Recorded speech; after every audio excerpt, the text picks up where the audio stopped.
Graças e paz, meus irmãos. Amém. Bom dia a todos. Gostaria de convidar você a abrir a sua Bíblia comigo no livro de Eclesiastes, capítulo 11, seu verso 4.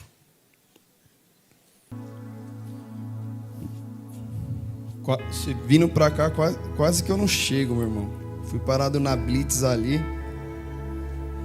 Graças a Deus que o carro estava em dia.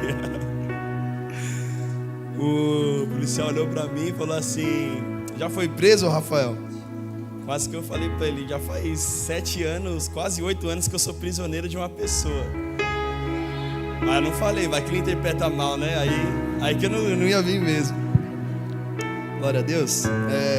Diz assim, Eclesiastes capítulo 11, verso 4: quem observa o vento nunca semeará, e o que olha para as nuvens nunca cegará. Aleluia. Aleluia. Meus irmãos, esse é um texto muito poderoso, onde, se você for ler ele por inteiro, são diversas chaves para nós aplicarmos na nossa vida. E o Senhor me ministrou esse texto uns tempos atrás na célula. E esse texto é um texto poderoso, onde o sábio Salomão, ele começa a escrever e ele diz assim: quem observa o vento nunca semeará, e o que olha para as nuvens nunca cegará. Aqui ele está se referindo a uma pessoa que ela só é capaz de semear, ela só é capaz de entregar, ela só é capaz de plantar algo quando as situações estão ao seu favor, quando o vento e a nuvem o acompanham de uma forma favorável. Mas ele está dizendo aqui que aquele que age dessa maneira, aquele que olha para a nuvem, aquele que olha para o vento para poder semear e não semeia, ele nunca vai conseguir ter uma colheita extraordinária, porque ele não teve a coragem, ele não teve a audácia de poder plantar algo, porque ele é uma pessoa que ele está olhando para o vento e está olhando para a nuvem. E uma pessoa que está olhando para o vento, uma pessoa que está olhando para a nuvem, ela só consegue enxergar situações contrárias daquilo que ela pode fazer. Por exemplo, ela não consegue, ela pensa da seguinte forma: como que eu vou casar? Se eu casar hoje, será que eu vou ser feliz? Será que o meu marido vai ser fiel a mim? Será que eu vou conseguir dar conta das coisas de casa? Ela só consegue olhar para o lado negativo da situação, ela não consegue olhar para o lado positivo. Ela é uma pessoa negativa, onde ela quer fazer algo, ela vê a situação primeiro. Talvez ela pense dessa forma porque ela não teve um exemplo dentro da família, um exemplo dentro de casa, de um casamento saudável. Por isso que ela pensa várias vezes antes de querer casar, porque talvez o casamento dos pais não foi bom, o casamento dos tios não foi um casamento saudável, o casamento da parentela não foi um casamento legal. Talvez ela fica pensando consigo mesmo: mas se eu casar, será que vai ser dessa mesma forma com a minha mãe? Será que vai ser a mesma forma como foi com os meus avós, com a minha parentela? Ela consegue só olhar para as coisas negativas. Por exemplo, também uma pessoa que quer abrir uma célula e ela vai olhar primeiramente para a nuvem, ela vai olhar primeiramente para o vento, e ela vai dizer: mas será que eu vou conseguir dar conta de toda sexta-feira abrir a minha casa para um tipo de pessoa que eu não conheço?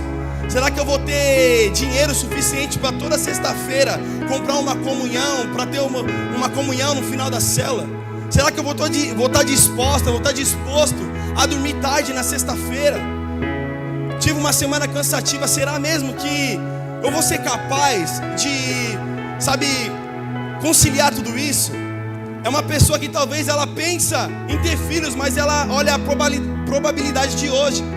Ela pensa consigo mesmo: mas as coisas estão tão caras, a fralda está cara, o leite está caro, os negócios de higiene para um bebê estão caros.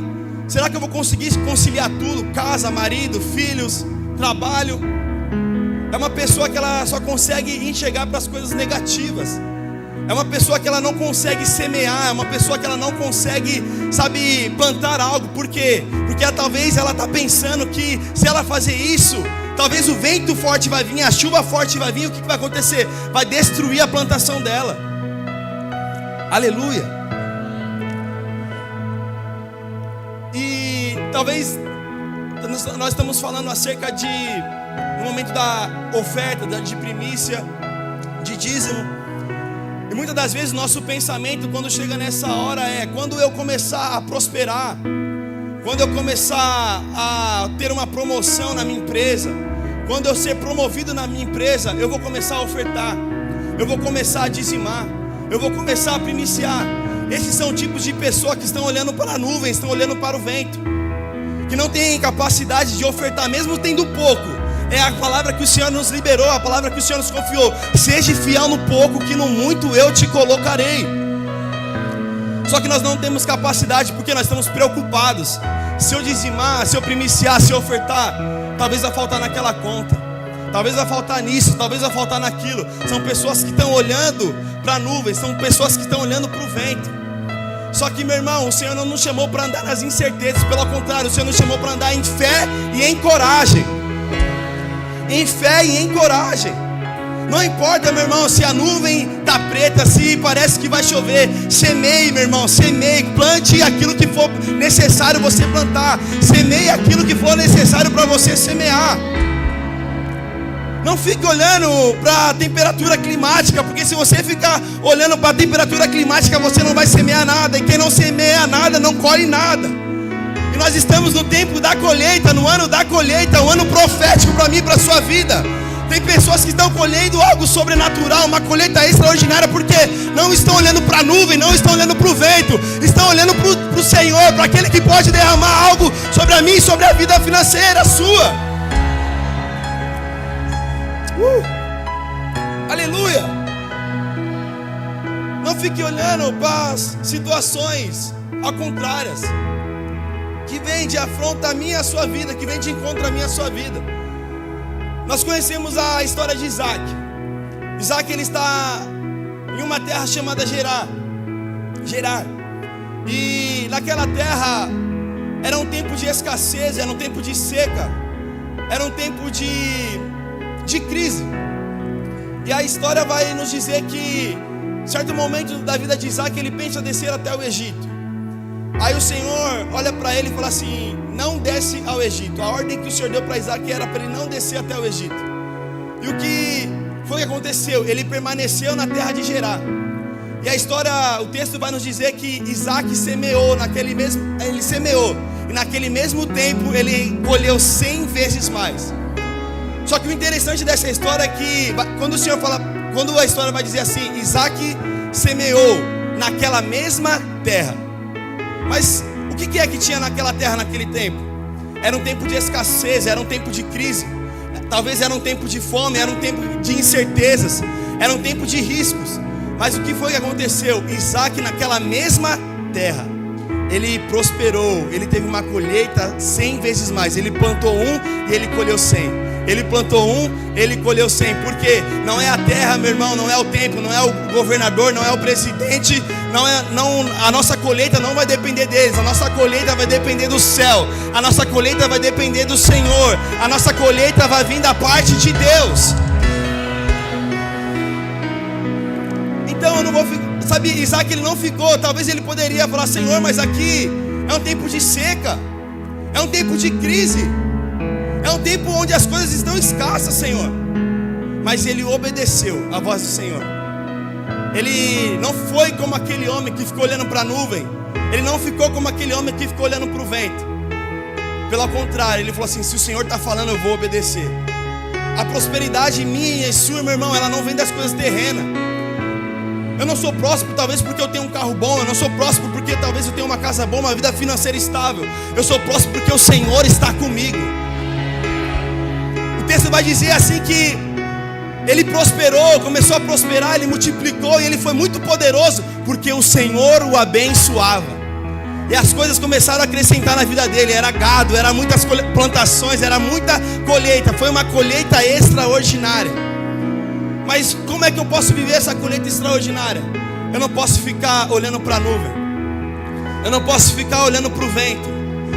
Independente da terra que eu estou, da terra que eu estou habitando, independente da situação financeira que eu estou enfrentando, eu preciso crer, eu preciso ter coragem em saber que uma hora eu vou prosperar. Se eu plantar hoje, talvez amanhã não vai ter o fruto. Se eu plantar amanhã, talvez não vai ter o fruto. Independente da situação, se não tem amanhã, se não tem amanhã, depois de amanhã, uma coisa é certa: eu vou continuar semeando, eu vou continuar plantando, porque eu sei que uma hora a colheita vai vir e a colheita vai ser certa.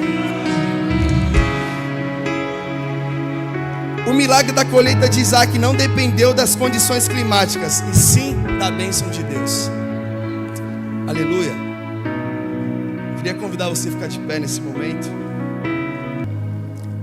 Um agricultor, meu irmão, que ele espera por climas ou tempos favoráveis para ele poder semear, esperando um vento bom, uma chuva boa, ele vai ficar paralisado. Porque nunca, talvez, vai existir um tempo certo, um tempo propício para ele poder semear. Pelo contrário, ele vai ficar paralisado, ele vai ficar olhando o vento e o tempo, ele não vai conseguir colher nada. Que a sua vida não venha a ser dessa forma. Nós não possamos ficar olhando para o vento, ficar olhando para a nossa situação atual. Muitas das vezes o que nos limita de viver uma colheita extraordinária é aquilo que nós estamos enxergando atualmente. Mas nós precisamos olhar com os nossos olhos da fé. Aleluia. Separe seu dízimo, sua oferta e sua primícia. Vamos orar. Pai, no poderoso nome de Jesus, queremos te louvar, te agradecer, Senhor, por mais uma oportunidade de estarmos em tua presença. Queremos te louvar, Senhor Jesus, e te agradecer por essa palavra, onde, Senhor, nós não vamos ficar olhando para o vento, nós não vamos ficar olhando, Pai, para a nuvem, esperando um tempo certo, esperando, Pai, um tempo estável para podermos semear. Nós queremos ser, Senhor Jesus, ter a atitude como de Isaac, Senhor, que independente da terra, se tinha escassez ou não, se tinha fome ou não, se era tempo de crise ou não, ele semeou, ele obedeceu a tua palavra e ele semeou. E a colheita, Pai, foi uma colheita extraordinária, Pai. Foi uma colheita que ele plantou e no mesmo ano, Senhor, ele colheu 100 vezes mais. Nós queremos te louvar, Senhor. Nós queremos te agradecer por tudo, Pai, aquilo que nós temos plantado, Senhor. E nós cremos que o tempo da colheita é hoje, o tempo da colheita é agora, Senhor. Tudo que nós estamos plantando, certamente, Senhor, nós iremos colher, Pai. Queremos te louvar, Senhor, e desde já te agradecer por mais uma oportunidade, Senhor, de estarmos semeando na tua casa, estamos primiciando, ofertando, dizimando em tua presença, Senhor. Queremos te louvar e desde já, Senhor, te agradecer. Amém, amém, amém. Pode trazer a sua oferta, meu irmão.